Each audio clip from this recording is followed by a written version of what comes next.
హైదరాబాద్ పాత బస్తీ పురాణాపూల్ కొండ పోచమ్మ గుడిలో కొంతమంది దుండగులు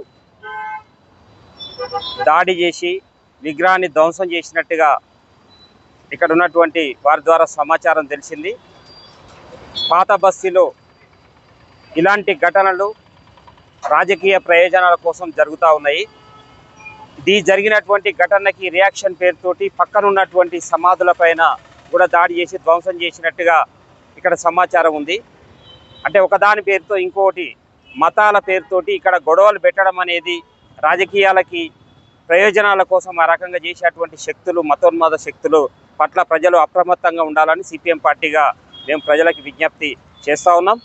ఈ ఘటనలకు పాల్పడినటువంటి గుడిలో జొరబడి విగ్రహాన్ని ధ్వంసం చేసినటువంటి వాళ్ళని కానీ, అలాగే సమాధులను ధ్వంసం చేసినటువంటి వాళ్ళని కానీ, ఇద్దరు ఏ రాజకీయ పార్టీకి చెందిన వాళ్ళైనా, ఎలాంటి సంస్థకు చెందినటువంటి వాళ్ళైనా ఎట్టి పరిస్థితుల్లో వాళ్ళను వదిలిపెట్టకుండా అరెస్ట్ చేసి కఠినంగా శిక్షించాలని చెప్పి ప్రభుత్వాన్ని డిమాండ్ చేస్తూ ఉన్నాం.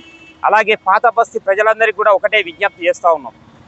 జిహెచ్ఎంసీ ఎన్నికలు కానీ లేదా అసెంబ్లీ ఎన్నికలు కానీ ఇలాంటి ఎన్నికలు వచ్చినటువంటి సందర్భంగా మతం పేరుతో రాజకీయాలు చేసేటువంటి శక్తులు ఇలాంటి ప్రజలను రెచ్చగొట్టేటువంటి కార్యక్రమాలు చేస్తూ ఉన్నారు.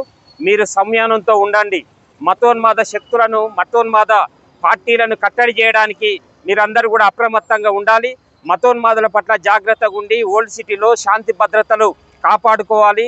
అందరూ హిందువులు, ముస్లింలు, ఇక్కడ ఉన్నటువంటి అనేక రకాలైనటువంటి మతాలకు చెందినటువంటి వాళ్ళందరూ కూడా కలిసిమెలిసి జీవించాలి.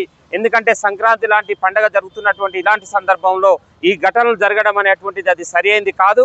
ప్రజలందరూ కలిసిమెలిసి జీవించాలని చెప్పి సిపిఎం పార్టీగా మీ అందరికీ కూడా విజ్ఞప్తి చేస్తూ ఉన్నాం.